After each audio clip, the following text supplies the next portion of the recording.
자, 우리 서로 인사하시겠습니다. 당신의 미소는 내게 힘이 됩니다. 네, 당신의 격려는 나를 돌아보게 합니다. 네, 우리 믿음의 사람들은요, 미소를 가지는 것이 정말 중요해요. 미소가 있으면 여러분, 내 삶에 굉장한 능력과 은혜가 생기게 돼요. 그래서 당신의 미소는 내게 힘이 됩니다. 내게 특별히 해준 것이 없어요. 그런데 한번 웃어주는 거예요. 이민 생활하면서 내게 쉽게 웃어주는 사람이 있던가요? 지나가면 인상만 쓰더라고요. 그런데 교회에 와서 나를 반겨주고 웃어주는 한 사람 때문에 힘이 솟는 거예요. 아, 내가 혼자가 아니구나. 두란노교회 모든 성도들이 나와 함께 하는구나. 여러분, 미소가 그렇게 힘이 있는 거예요. 당신의 미소는 내게 힘이 됩니다. 당신의 격려는 나를 돌아보게 합니다. 여러분, 내 인생이 척박해지면요, 내 마음이 척박해지면 정말 살아가기가 어렵습니다. 그런데 나에게 격려하는 한마디 하는 사람이 있는 거예요. 괜찮아. 힘내. 살아계신 하나님이 도와줄 거야. 한마디의 격려가 그렇게 척박한 마음을 가진 내 마음을 부들부들, 어떻게 해요? 부들부들. 네, 참 중요한 것 같아요. 내 몸에 힘을 빼는 데 있어서 가장 중요한 것은 격려입니다. 격려. 인생을 일평생 함께 살았던 부부도 서로의 이 잘못된 습관을 절대 못 고칩니다. 여러분 이해되시죠? 절대 못 고칩니다. 10년 살아도 못 고치고 20년 살아도 못 고칩니다. 그런데 격려가 있으면 사람을 바꿀 수 있습니다. 자, 그래서 여러분 또 정리하는 마음으로 한번 옆 사람에게 한번 인사해 보겠습니다. 당신의 미소는 내게 힘이 됩니다. 당신의 격려는 나를 돌아보게 합니다. 할렐루야. 네, 예수님께서는 무리 중에 제자를 선택했습니다. 예수님이 사역하시려면 많은 사람들이 함께 다니면 얼마나 좋을까요? 그런데 예수님께서는 그 많은 무리들이 있음에도 불구하고 그 중에 제자 몇 사람을 선택하여 공생의 대부분의 시간들을 그들에게 훈련시키는데, 그들을 제자다운 사람으로 만드는 일에 집중하여 시간을 보내고 있습니다. 바로 그것은 주께서 십자가 지시고 부활하시고 이 땅에 계시지 않을 때 주님의 사역을 그대로 이어갈 수 있는 사람, 제자들이 필요했기 때문에 많은 사람들에게 가르치고 전도하는 일도 하셨지만 대부분의 시간을 제자들과 함께 시간을 보내면서 제자 훈련을 하면서 하나님께서 기뻐하는 일꾼을 양육하는 일에 힘을 다하셨습니다. 그러니 그들의 열정이 얼마나 대단하겠습니까? 열정이 대단합니다. 그래서 그들은 늘 생각합니다. 내가 주님을 위해서 무엇을 할 것인가? 내가 주님의 나라를 위해서 어떤 것을 할 것인가? 그들에게는 열정이 가득 차 있습니다. 부흥회를 맞춰가는 우리들의 마음속에도 열정이 있습니다. 이야, 내가 주님을 위해서 이제 무엇인가를 해야겠다, 이렇게 마음에 생각합니다. 이제 부흥회로 돌아가는 상황을 볼 때 곧 교회가 벌떡벌떡 일어날 것 같아요. 자, 보십시오. 제자들은요, 열정이 있었습니다. 그런데 그 열정이 열매로 이어지지 않고 실패할 때가 너무나 많았다는 것입니다. 왜 그럴까요? 오늘 저는 열정은 있으나 실패하는 이유를 말씀드리는 이유는, 실패하는 그 내용을 계속 반복하여 실패한다는 거예요. 한 번 실패하면 그 실패를 고쳐서 다음에는 실패가 없어야 되는데, 실패하는 그것 똑같이 실패할 수밖에 없는 것이 오늘 저와 여러분의 모습이기 때문에 열정은 있지만 실패하는 이유를 살펴보면서 우리 교회가 계속하여 일어날 수 있는 힘을 가지는 시간, 오늘 저와 여러분의 시간 되시기를 바랍니다. 네, 예수님께서 유월절 만찬을 하시고 가롯 유다의 배신으로 앞으로 체포되실 것을 미리 아셨습니다. 그렇지만 오늘 39절의 말씀을 한번 보겠습니다. 39절의 말씀입니다. 읽어볼까요? 시작.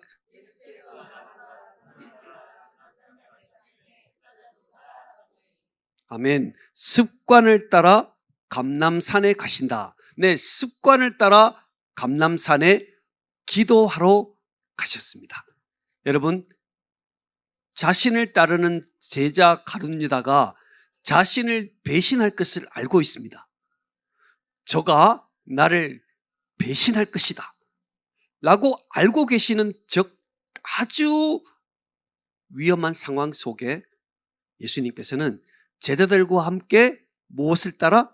습관을 따라. 습관은 한 번 행동으로 이어지는 것입니까? 한 번 하고 두 번, 세 번, 수많은 시간들이 지나면서 습관이 되잖아요. 예수님께서는 가룟 유다가 배신할 것이다라는 사실을 아시면서도 습관을 따라 감람산에 가서 기도하러 가시는 예수님의 모습을 보게 됩니다. 그래서 예수님에게 기도는 문제 해결의 수단이 아니라 삶의 방식인 것입니다. 우리는 문제를 위하여 하나님 앞에 나옵니다. 주님, 도와주셔야 합니다. 주님, 안 도와주시면 안 됩니다. 이게 우리의 기도라면 주님께서 마지막 순간 우리들에게 보여주신 기도는 문제 해결의 수단이 아니라 삶의 방식이다. 나도 모르게 하나님 앞에 기도하는 눈물을 가지고 어려움의 순간에 있었을 때 그 어려움을 생각하지 않고 동일한 모습으로 주님 앞에 나와 하나님께 나와 간구하는 주님의 모습을 오늘 우리 본문을 통하여 볼 수 있게 됩니다. 같이 한번 따라해 보실까요? 기도는 문제 해결의 수단이 아니라 삶의 방식입니다. 내 삶의 일부라는 것입니다. 나 위에 하나님이 계시다. 나 위에 누가 계시다? 하나님이 계시다. 하나님이 계심을 기억해야 입술이 열리는 거예요. 나 위에 하나님이 계시지 않으면 결코 기도할 수 없습니다. 왜요? 도망가야죠. 제자가 예수님을 배반하여 고소하여 곧 사람들이 예수를 잡으러 오는데 예수님은 습관을 따라 감람산에 가서 기도하시더라. 여러분, 오늘 우리가 기도하는 모든 일들을 우리가 처음 초신앙 때는 기도는 문제 해결의 수단입니다. 하나님 도와주십시오. 하나님 도와주십시오. 그러나 우리가 신앙이 점차적으로 자라나면서 기도는 삶의 한 방법이에요.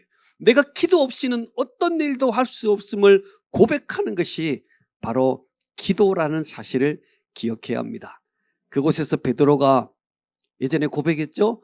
모든 사람이 주님을 버릴지라도 나는 절대 안 버립니다. 베드로 말 참 잘하는 것 같아요.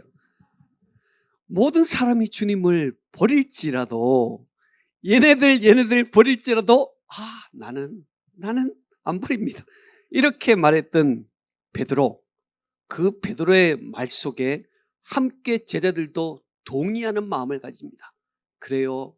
우리도 주님 안 버릴게요. 우리도 주님 사랑해요. 이렇게 고백했던 적이 있습니다. 열정이 가득 차 있습니다. 하나님의 은혜 속에 그들이 잠겨 있습니다.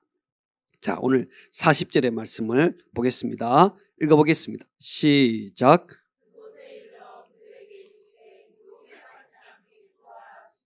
아멘. 습관을 따라 제자들이 함께 예수님과 기도하러 갔는데 그들의 마음속에는 철도 삼킬 만한 열정이 있었단 말이에요. 탁 눈에 힘을 주고 어깨 힘 빡 주고 예수님을 따라갔습니다. 그런데 예수님께서 말씀하시는 것은 그들에게 이르시되 유혹에 빠지지 않게 기도하라 그랬어요. 열매를 맺기 위해서는 유혹에 빠지지 않도록 기도해라. 오늘 우리의 순간 가운데 우리는 유혹이라는 시험이라는 위기를 마음에 감지할 때가 많습니다. 오늘 주님은 우리들에게 말씀하고 있습니다. 유혹에 빠지지 않도록 깨어 기도해야 한다 라고 제자들에게 말했습니다. 제자들은 그것이 들리지 않습니다. 열정이 있기 때문에, 내게 힘이 있기 때문에, 내게 젊음이 있기 때문에 얼마든지 모든 일을 할 수 있다고 생각하는 제자들에게 시험에 빠지지 않기 위해서는, 유혹에 빠지지 않기 위해서는, 열매를 맺기 위해서는 깨어서 기도해야 한다라고 우리에게 말씀하고 있습니다. 이제 제자들은 서서히 어떤 상황으로 주님이 가신다는 것을 깨닫게 되면서 그들의 마음속에 슬픔이 찾아왔습니다. 45절 말씀인데 읽어볼까요? 45절 시작.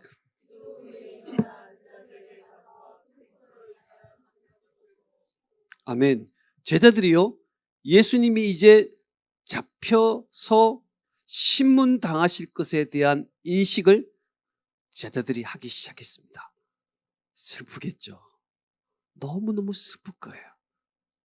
그래서 제자들은 슬퍼하고 슬퍼하면서 눈물을 흘리기 시작합니다. 제자들이 가서 슬픔으로 인하여 잠든 것을 보시고 제자들은 너무 슬퍼서 울고 울다가 잠이 들었습니다.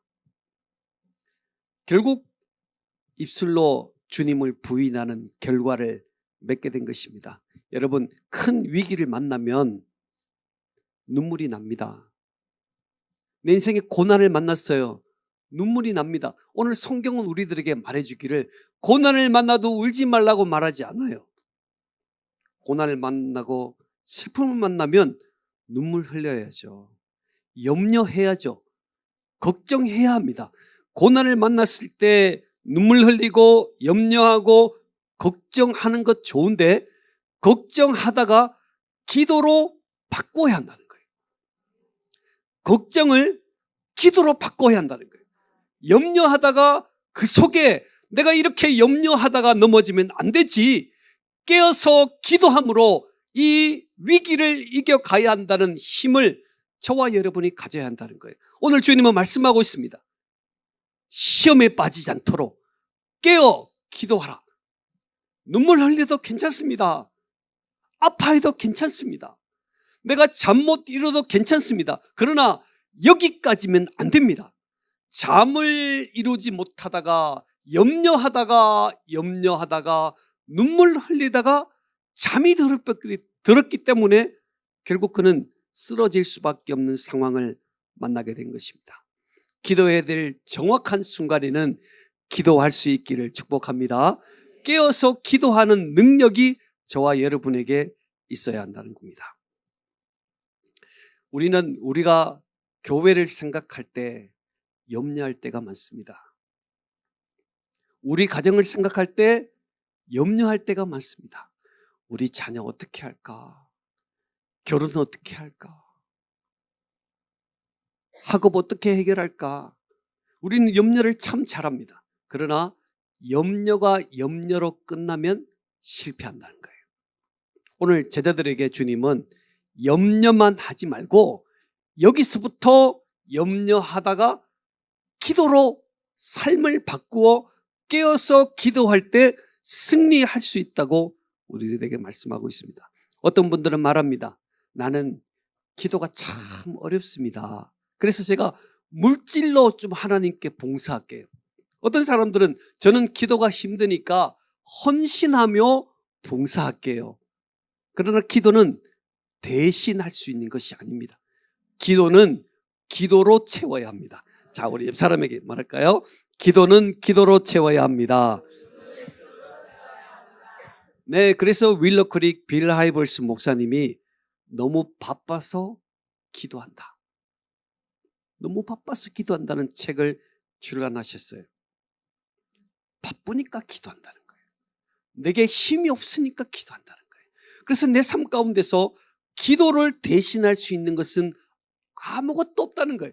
우리 어머니가 나를 위해서 정말 기도 많이 해주니까 나는 공짜로 딱 넘어가. 그런 거 없다는 거예요. 기도는 기도로 반드시 채워야 하는 것이. 기도의 수증기가 많이 올라가면 응답의 소낙비가 내리는 겁니다. 기도를 많이 올려드리는 거예요. 깨워서 기도하는 거예요.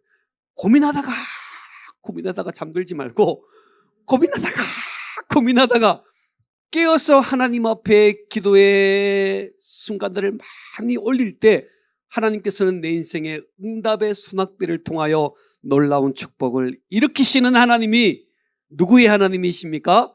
나의 하나님이십니다. 여러분, 몸이 엎드려지지 못하면 교만이 쳐드는 거예요. 내 몸이 엎드려지지 않으면 교만이 고개를 들 수밖에 없습니다. 교회가 어떻게 하든 일어나야 하는데 내 몸이 수그러지고 내가 하나님 앞에 존전에 나와서 무릎 꿇지 못하면 교만이 싹트기 시작합니다. 그래서 많은 교회에 잘못된 것이 보입니다. 이것이 옳지 못하고 말하는 순간순간들을 우리가 만나게 되는 것입니다. 여러분, 시험에 들지 않도록 깨어서 기도하는 일에 선봉. 네? 대답을 잘하세요. 깨어서 기도하는 일에 선봉. 네. 깨어서 기도하는 일에 1등이 되어야 되는 거예요. 그러면 그들을 통해서 하나님은 놀라운 일을 행하시는 하나님이십니다. 제자들이 열정이 있었습니다. 제자들 대단했습니다. 모든 것을 버리고 주님을 따랐습니다. 집도 버렸습니다. 생계수단도 버렸습니다. 여러분, 그대로 가지고 있지 않습니까? 제자들은 다 버리고 떠났습니다. 그만큼 열정이 엄청나도 울다가 잠들어 버린 거예요.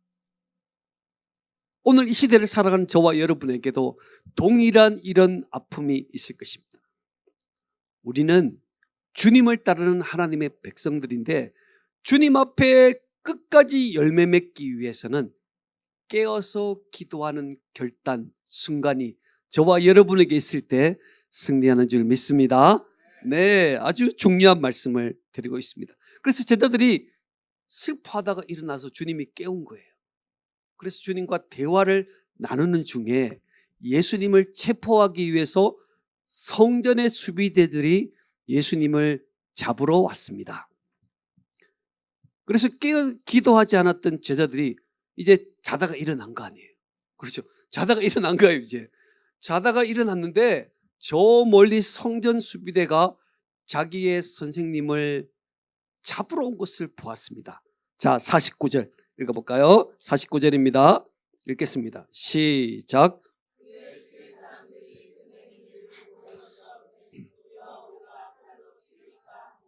아멘. 49절의 말씀에 보면 주여 우리가 칼로 치리이까.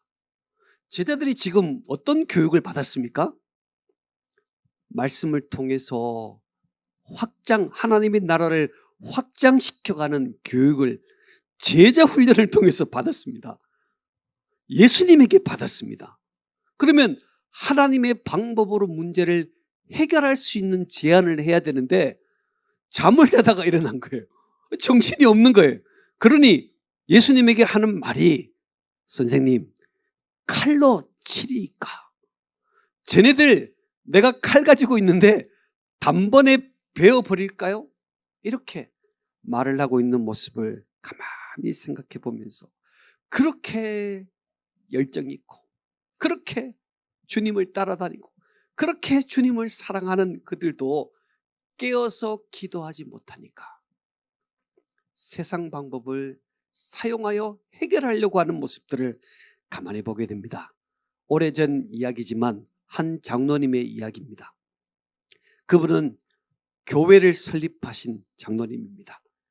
그리고 새벽제단을 한 번도 빠짐없이 새벽제단을 지키신 분이십니다. 교회 모든 일이 있을 때마다 끝까지 교회를 봉사하고 헌신했던 기업인이고 정치인이었습니다. 정치하는 정치인이었습니다. 그런데 그분이 각종 비리로 인해서 매스컴에 이런 일이 있었다라고 떠들어대는 시간들이 있었습니다. 그랬더니 여러분, 깨어서 아무리 교회를 세우고 아무리 11절을 하고 아무리 많은 봉사를 할지라도 깨어서 기도하지 못하면 반드시 문제가 생깁니다. 여러분, 그분이 평소에 알고 지내던 스님을 찾아간 거예요. 지금 위기를 만났잖아요. 어려운 일을 만났잖아요. 그러면 깨어서 기도하면서 자신이 지금까지 이뤄놓지 못한 부분들에 대해서 회개하고 통회하는 시간들을 가져야 함에도 불구하고 깨어서 기도하는 훈련이 안 돼 있으니까 스님을 찾아간 거예요. 스님을 찾아가가지고 상담을 했습니다. 그 스님이 용한 점쟁이가 있으니까 나를 따라오시오 해가지고 용한 점쟁이에게 다시 찾아갔어요. 점괘를 받습니다. 나의 미래가 어떻게 될 것인가를 점괘를 보고 점값을 내야 될 거 아니에요. 그 스님이 20만 원 빌려줘가지고 점값을 냈습니다. 그리고 얼마 후에 자살했습니다. 여러분, 깨어서 기도하지 못하면 아무리 열정이 있고 아무리 신앙이 오래되고 아무리 인정받을 만한 엄청난 일을 할지라도 내 속에 찾아오는 시험과 유혹을 깨어서 기도하지 못하면 이길 수 없다라는 거예요. 그래서 오늘 저와 여러분이 은혜 받는 일에 선봉에 서는 것처럼 깨어서 기도하는 일에 1등, 여러분, 우리 가정에 누군가 한 사람은 깨어서 기도하는 사람이 있어야 합니다. 만나를 내리실 때 그 텐트 속에서 누군가 한 사람은 일어나서 광야로 가서 만나를 가지러 오는 사람이 있어야지 그 텐트 안에 있는 모든 사람들이 먹을 수 있었던 것처럼 한 사람은 깨어서 기도하는 사람이 있어야 되는데 저와 여러분이 되시기를 바랍니다. 네, 그래요. 제자들 보세요. 지금 제대 훈련 시켜가지고 말씀으로 나라를 확장시키라고 교육을 받았는데 제자가들이 자다가 정신이 없어가지고 선생님, 칼로 베어버릴까요? 이렇게 물었습니다. 여러분, 질문했으면 어떻게 돼요? 답을 기다려야 되잖아요. 질문해놓고 자기가 행동하면 안 되잖아요. 선생님, 칼로 베어버릴까요? 이렇게 말하면 선생님이 베어버리라 하면 베어버리고 그만해라 그만해야 되는데 이 제자가요 얼마나 급한지 몰라요. 베어버릴까요? 해놓고 자기가 베어버렸어요. 칼을 꺼내요. 예수님 대답 안 했습니다. 대답 안 했는데 베어버렸습니다. 자, 읽어볼까요? 50절 51절 말씀을 보겠습니다. 시작.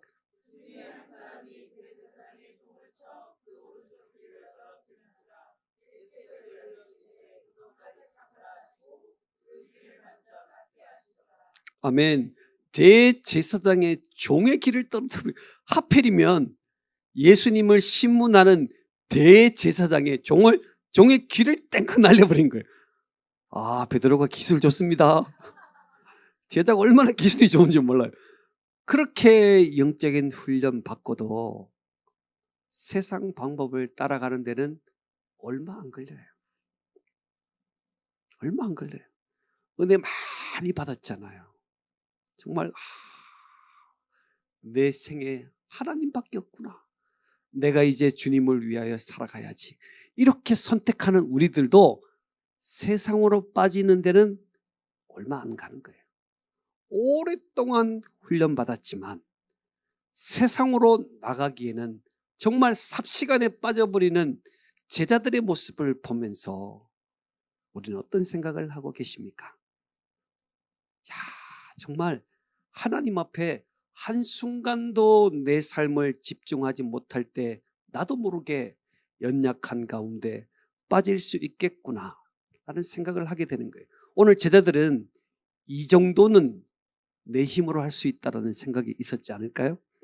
이 정도는 우리 주님을 지키기 위해서는 이 정도는 내 힘으로 할 수 있다는 생각이 있었기 때문에 충분히 기도하지 않고 혈기와 성급함으로 대처하는 모습들을 우리는 보게 됩니다. 큰 일을 있을 때는 우리가 기도하는데 작은 일을 만날 때는 내 힘으로 할 수 있다는 생각, 교만이 우리들에게 삭틀 때가 너무나 많다라는 것입니다. 그때 왜 우리는 이런 생각을 가질까요? 하나님의 때와 우리의 때가 같다라고 생각하기 때문입니다. 지금 굉장히 위험한 상황이잖아요. 그러니 당연히 선생님, 우리 주님도 이 문제를 쉽게 해결할 것이라고 생각하는 겁니다. 그러니 하나님의 때와 나의 때는 분명히 다르거든요. 우리가 기도하는 이유도 하나님의 때와 내 때가 다르기 때문에 기도하는 거 아니겠습니까? 하나님의 때에 응답하여 주시고 하나님의 때에 역사하여 달라고 기도하는데, 오늘 이 제자들은요, 자기가 생각하는 때가 지금 났을 때라고 생각하고 하나님도 그렇게 생각할 것이라고 생각하기 때문에 성급하게 그 일을 이루어가는 것입니다. 그러나 하나님의 때와 사람의 때는 다릅니다. 같이 한번 해볼까요? 하나님의 때와 사람의 때는 다릅니다. 그래서 기다림이라는 게 필요한 거예요. 기도하며 기다리는 거예요. 신앙은 기다림입니다. 내가 기도해놓고 금방 응답받으면 신앙 아니죠. 신앙은 금방 때때로 응답하는 일도 있겠지만 하나님의 때가 이르지 않을 때 천천히 오는 것도 있다는 거예요. 하나님, 저의 남편을 구원시켜 주십시오. 더 술 먹고 있어. 하나님, 저의 남편이 변화될 수 있도록 도와 주시옵소서. 새벽 기도하고 금요 기도에 갔는데 교회 못 나오게 막 방해를 하고 있네요. 여러분, 하나님의 때와 사람의 때는 다릅니다. 아무리 강구해도 응답되지 않을 때, 여러분, 하나님의 때가 있음을 기억해야 한다는 거예요. 그래야 뚝심이 생기고 기다릴 수 있는 힘을 가지게 되는 것입니다. 근데 예수님이 이것까지 참으라 하시고 그 떨어진 귀를 딱 붙여주시고는 순순히 체포되어 버린 거예요. 아니, 지금 예수님하고 잘 일을 해가지고 예수님의 나라가 임할 때 엄청난 힘을 발휘하려고 했는데 예수님이 순수하게 체포가 돼버린 겁니다. 그리고 십자가를 지시고 천천히 죽어가시는 예수님의 모습을 보게 된 것입니다. 여러분이라면 어떻게 할까요? 우리는 어떻게 할까요? 예수님밖에 없었는데 그 예수님이 이제 체포되신 거예요. 마음에 얼마나 아픔과 상처가 있겠습니까? 섭섭한 마음이 들 것입니다. 자, 예수님께서 53절의 말씀에 이렇게 말씀하셨습니다. 읽어볼까요? 시작.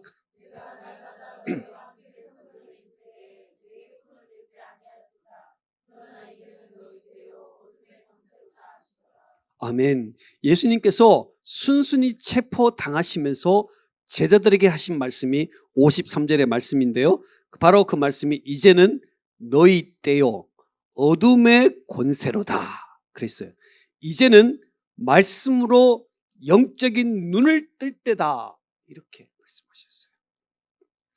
지금까지는 내가 너희들을 가르쳐주고 이끌어 주었지만 이제는 내가 체포되고 죽음의 순간을 맞이할 때이니 너희들이 영의 눈을 떠야 할 때다. 너희들이 영의 눈을 떠서 어떻게 이 문제를 해결할 것인지를 생각해야 될 중요한 때라고 우리들에게 알려주고 있습니다. 여러분, 지금은 영의 눈을 뜰 때인 줄 믿습니다. 여러분, 영의 눈을 뜨셔야 합니다. 내게 주어진 어떤 어려움이 있을지라도 하나님이 계획하신 바가 있을 것이다. 하나님이 내 삶에 가장 좋은 것으로 역사하시는 순간이 있을 것이다. 나의 때와 하나님의 때는 분명히 다르니 뚝심 있게 기다려야 할 때라는 이 사실을 기억하는 은혜가 저와 여러분에게 있기를 축복합니다. 물어놓고 기다리지 않는 거예요. 왜 실패합니까? 열정이 있는데 왜 우리가 열매를 맺지 못합니까? 물어보고 기다리지 않는 거예요. 왜? 내 생각이 맞다고 그대로 해버리는 것이 우리가 실패하는 두 번째 이유입니다. 여러분 맞습니까? 네, 우리는 물어놓고 안 기다려요. 뚝심이 있어야 돼요. 신앙은요, 뚝심입니다. 기다리는 사람을 이길 수 있는 사람은 한 사람도 없습니다. 신앙은 뚝심입니다. 기도해놓고 기다리고, 기도해놓고 기다리고, 기도해놓고 기다리고. 그러면 하나님이 원하시는 정확한 때가 되면 가장 좋은 것으로 역사하시는 하나님이 우리의 하나님이십니다. 네, 저는 이 말씀을 확실히 믿습니다. 이제 보십시오. 예수님이 감남산에서 잡혀셔가지고 대제사장 가야바의 집으로 끌려가서 신문을 당하는 상황이 되었습니다. 54절의 말씀을 보겠습니다. 54절. 자, 읽어볼까요? 시작.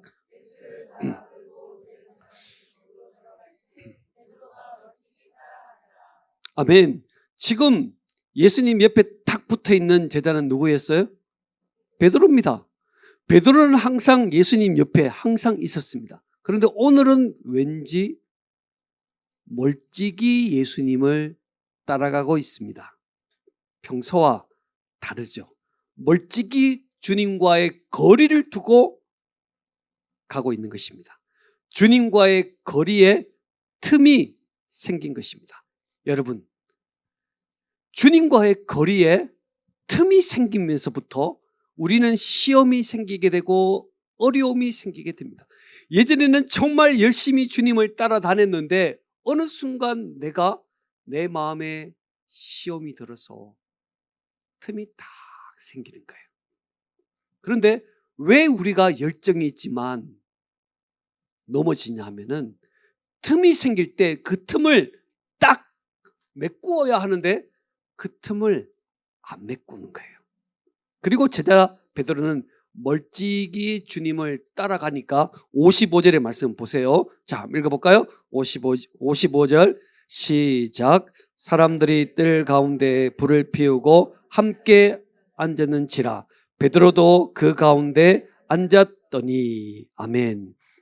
멀찍이 따라가니까 지금까지는 주님의 주시는 은혜를 가지고 베드로가 살았는데 멀찍이 따르니까 대제사장의 종들이 너무너무 추운 관계로 불을 탁 쬐고 있는데 멀찍이 따랐던 제자 베드로가 그 옆에 앉아가지고 불을 쬐고 있는 거예요.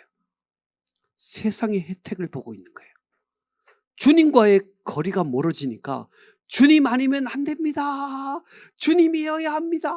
그렇게 눈물 흘리다가 눈물 싹 닦고 불을 탁 쬐고 있는 거예요. 이게 우리의 모습이라는 거예요. 주님을 사랑한다고 말을 하고 그렇게 주님 앞에 서 있으면서도 세상이 주는 유혹이 나를 깜빡깜빡 유혹하면 나도 모르게 그 속에 가만히 있다가 예수님을 부인하는 엄청난 결과를 그들이 맞이하게 된 것입니다. 왜 베드로에게 틈이 생겼을까요?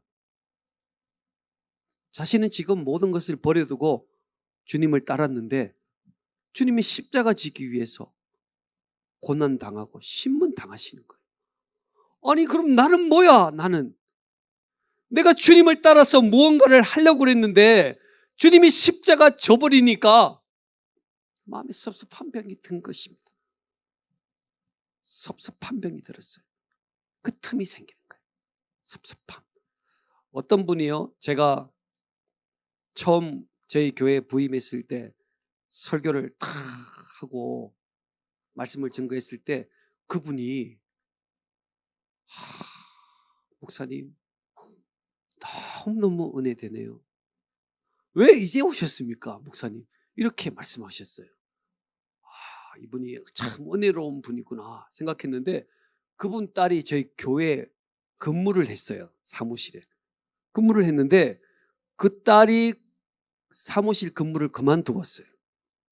근데 어느 날 그분이 설교를 안 듣는 거예요.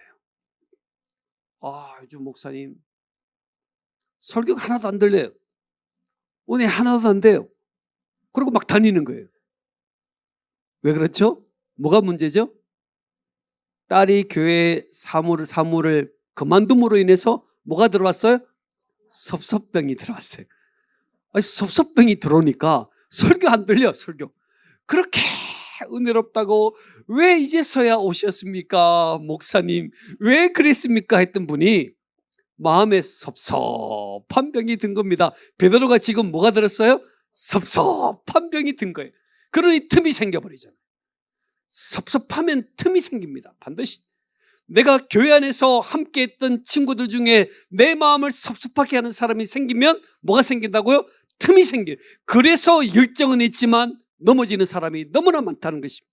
여러분, 그 틈이 있을 때 그 틈을 말씀으로 메꾸지 못하면, 예배로 메꾸지 못하고 기도로 메꾸지 못하면 시험의 시작이 되고 결국 그 일로 열매 맺지 못하는 아픔을 가지게 된 것입니다. 그래서 계시록 20장 3절 5절의 말씀에 보면 에베소 교회를 주님이 책망하시면서 하시는 말씀이 너희 처음 사랑을 버렸느니라. 그러므로 어디서 떨어졌는지를 생각하고 회개하고 처음 행위를 가지라고 말씀을 하고 있습니다. 여러분, 처음 사랑이 있었지만 어디서부터 처음 사랑을 잃어버렸는지를 찾아봐야 한다는 거예요. 내가 왜 지금 섭섭한 마음이 들었는지를 그 이유를 생각하고 점검하여 처음 사랑을 회복하는 은혜를 가지라고 말씀하고 있습니다. 여러분, 주님을 사랑하는 마음 가지고 있습니다. 내가 주님 아니면 안 된다고 고백했던 사랑이 있는데 나도 모르게 틈이 벌어진 것입니다. 그때 어디서부터 문제가 생겼는지를 생각해 봐야 한다는 거예요. 내가 지금 왜 이런 아픔을 가지고 있는지, 왜 내 마음이 섭섭한지를 점검하고 회복하여 처음 사랑을 회복하라고 말씀하시는 하나님의 음성을 저와 여러분이 들을 수 있기를 바랍니다. 여러분, 우리는요, 교회와 하나님과 목회자의 틈을 좁혀가는 연결고리의 역할을 하는 사람들입니다. 자, 우리 옆 사람에게 인사해 볼까요? 우리는 연결고리입니다.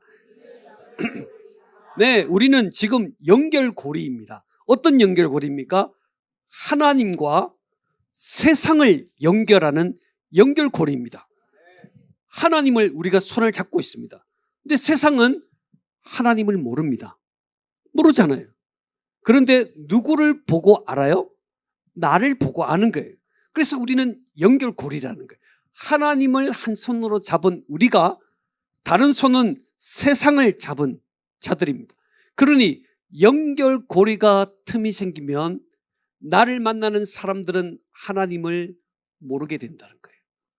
이게 연결고리다, 영적인 연결고리다라고 말을 하고 있는 것입니다. 우리는 연결고리입니다. 하나님과 세상을 연결하는 연결고리입니다.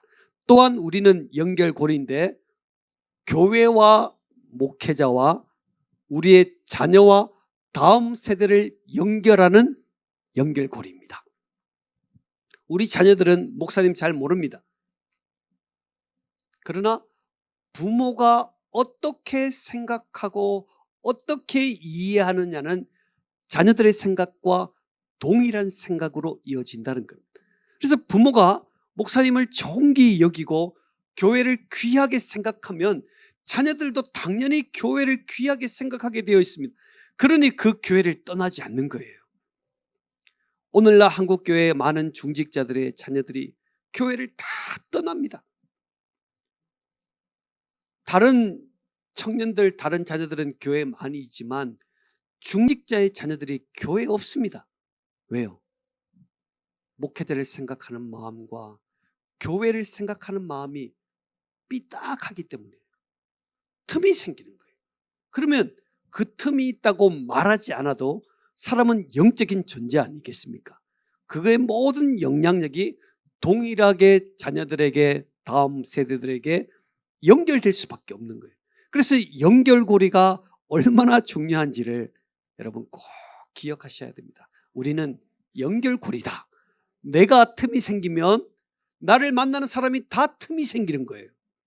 내가 그 틈을 밀착하고 메워나가고, 섭섭한 것은 섭섭한 것이요, 신앙은 신앙이다. 자, 같이 해볼까요? 섭섭한 것은 섭섭한 것이고 신앙은 신앙입니다. 네, 생각해보면 섭섭한 거 별거 없어요. 남들 만두 하나, 2개 줬는데 나는 하나 주는 거예요. 섭섭한 거예요. 진짜 섭섭해요. 남들한테 인사는 50도로 꺾어서 인사했는데 나한테는 90도로 인사. 그런 마음에 섭섭한 마음이 들어요. 여러분, 이 섭섭한 마음이 얼마나 우리를 실패하는지 모르요. 이 섭섭함 때문에 내 인생의 지금까지의 모든 열매를 잃어버리시겠습니까? 섭섭한 것은 섭섭한 것입니다. 섭섭한 것입니다, 그냥. 그래서 이걸 털어서 연결고리로 정확하게 이어가는 것이 얼마나 중요한지 몰라요. 제가 처음 우리 교회를 부임했을 때 제가 공동의회라는 제도를 통해서 담임 목사를 청빙하거든요. 그런데 제가 90%를 받았어요. 정교인의 10%는 저를 반대했는지 어쩐지 모르지만 90%를 찬성을 받고 600대 1을 뚫고 제가 교회를 부임했습니다. 알고 보면 대단한 존재입니다. 네. 600대 1을 뚫고 90%를 받고 에덴교회에 부임했습니다. 그런데 그 일이 생겼습니다. 일이 터진 거예요. 처음 제가 교회를 가서 우리 자녀들 초등학교 1학년, 2학년이었습니다. 걔들이 이제 어린이 예배를 갔는데 한 대 맞고 온 거예요. 막 울면서 아빠 이러면서 온 거예요. 그러니 자녀가 아프면 얼마나 부모의 마음이 찢어집니까? 아니, 처음 부임했는 날에 자녀가 한 대 맞고 온 거예요. 막 눈물을 흘리고 오는 거예요. 아빠, 누가 나를 때렸어. 그런데 왜 때렸대? 그랬더니 목사 딸이라고 때렸어 이러는 거예요. 마음에 충격이 가득 찼습니다. 내가 600대 1을 뚫고 90% 넘는 지지 속에 에덴교회를 부임했는데 누가 우리 자녀를 때렸을까 생각해가지고 제가 또 이게 좀 열을 잘 갑자기 열이 팍 나가지고 그 부서로 갔습니다. 가니까 삐딱하게 생긴 애가 한 명 있는 거예요. 이렇게 삐딱. 좀 삐딱하게 생긴 애가 우리 딸을 때렸구나 생각해. 정말 삐딱하게 생긴 애가 때린 거예요. 목사 딸이라고 때린 거예요. 나 싫어. 목사 딸 싫어. 하면 때린 거예요. 그래서 또 이제 걔를 혼낼 수는 없잖아요. 그러니 도대체 그 아버지네 엄마는 도대체 어디에 있을까? 저는 아무도 모르니까. 근데 삐딱하게 생긴 사람이 삐딱하게 생긴 사람이 한 명 있더라고. 저 사람이 이렇게 되는가 보다 했는데 정말 그 사람이 아들의 아빠였어요. 그 아빠가 그렇게 이야기했을까요? 오늘 목사 딸 오는데 한 손 좀 봐주라 이야기했을까요? 이야기 안 했을 겁니다. 그런데 그 아버지의 생각이 아들에게 동일하게 이어지더라는 거예요. 이게 연결고리라는 거예요. 내가 말은 하지 않아도, 내가 표현하지는 않아도 내 마음의 생각이 동일하게 나를 만나는 사람들에게 이어진다는 거예요. 그래서 연결고리라는 이게 얼마나 중요한지 몰라요. 지금은 삐딱했던 아빠가 바로 돌아왔어요. 다음 주에 캄보디아 선교 가는데 선교 팀장이 되었어요. 여러분 박수 한번 해야 되지 않겠습니까? 너무너무 놀라운 일입니다. 아버지가 삐딱하게 있다가 딱 돌아오니까 놀라운 사실은 삐딱했던 아들이 돌아와가지고 봉사하기 시작했습니다. 우리는 늘 말하죠. 아들아, 아들아, 너 왜 그렇게 삐딱하니? 자기를 돌아봐야지. 자기를 돌아봐야지. 연결고리 연결시켰던 자신이 삐딱하니까, 아들이 삐딱한데 늘 목사님에게 찾아오면, 목사님, 우리 아들 삐딱해서 큰일 났어요. 저는 마음에 생각합니다. 당신이 삐딱해. 당신 삐딱해. 여러분, 오늘 우리 안에 연결고리의 일들을 여러분 꼭 기억하셔야 돼요. 베드로가 열정이 있었는데 마음에 서운함이 생기니까 주님은 멀찍이 따라다니다가, 주님은 지금 신문 당하고 있는데 불 쬐고 있는 거예요. 이렇게 세상의 혜택이 좋아가지고 그 혜택에 빠져있는 베드로의 모습이 오늘 저와 여러분의 모습이 아닌가요? 우리는 충성된 일꾼을 위하여 힘을 다하는 하나님의 사람들입니다. 나와 나의 모습은 차세대 다음 세대를 이어가는 너무 중요한 역할들을 하게 됩니다. 그래서 여러분, 두란노 교회가 일어나기 위해서는 목회자를 귀하게 생각해야 돼요. 너무너무 귀하게 생각. 같은 방향, 같은 생각, 그것을 꿈꿀 때 교회는 놀라운 힘을 가지게 되는 것입니다.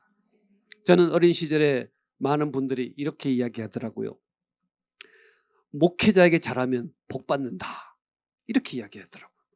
그거 안 믿었어요. 안 믿었어요. 목회자가 잘하면 복을 받는다, 안 믿었어요. 그런 게 어디 있냐고. 그런데 성경을 읽다가 발견했습니다. 자, 에베소 말씀을 한번 보시겠습니다. 자, 아이고, 오늘 우리 목사님이 유리한 말씀을 하는 거 보니까 뭘 드셨을까 이렇게 생각하지 마시고, 자, 보십시오. 자, 에베소서 4장 7절 말씀을 보시겠습니다. 네, 찾으셨습니까? 네, 에베소서 4장 7절 말씀 읽겠습니다. 시작.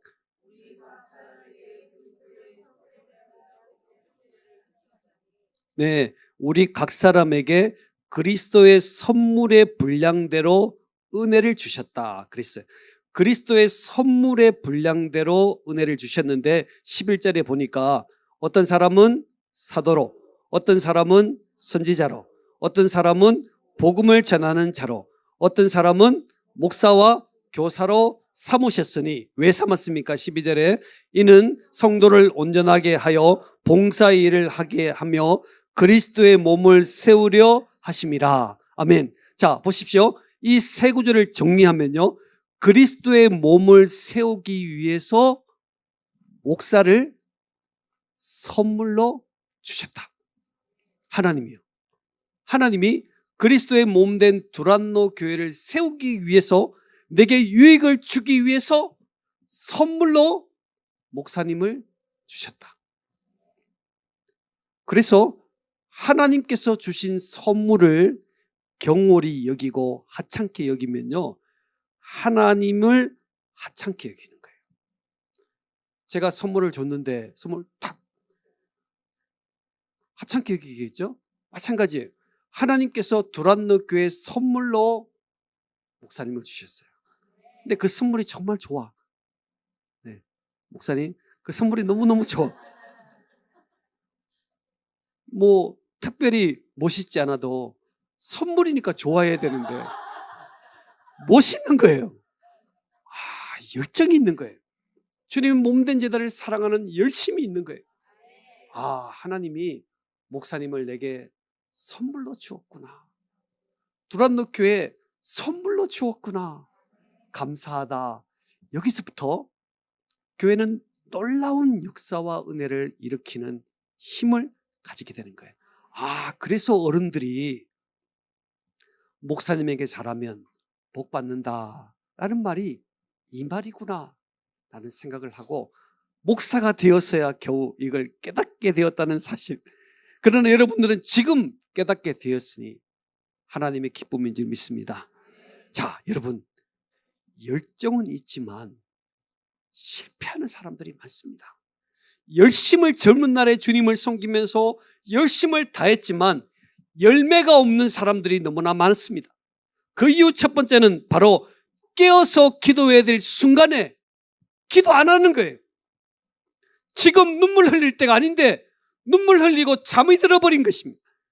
여러분, 내가 지금 내 인생의 어려운 일을 만났습니까? 내 인생의 가장 중요한 순간을 맞았습니까? 깨어서 기도하여 승리하는 저와 여러분 되시기를 축복합니다. 주님께 물었으면 기다려야지 성급함 가지지 마세요. 주님이 안 들어주신다고 떼서지 마세요. 주님은 내 인생의 가장 정확한 순간에 가장 좋은 것으로 내 삶을 축복하시는 하나님이 나의 하나님이시고 그 하나님이 나를 이뻐하신다는 거예요. 우리는 하나님께 이쁨 받는 사람들입니다. 자, 우리 옆 사람에게 인사할까요? 우리는 하나님이 이뻐하시는 사람입니다. 그래요. 뚝심 있게 기다리세요. 하나님이 나를 제일 이뻐하세요. 하나님이 내가 아파하는 건 너무 아파하세요.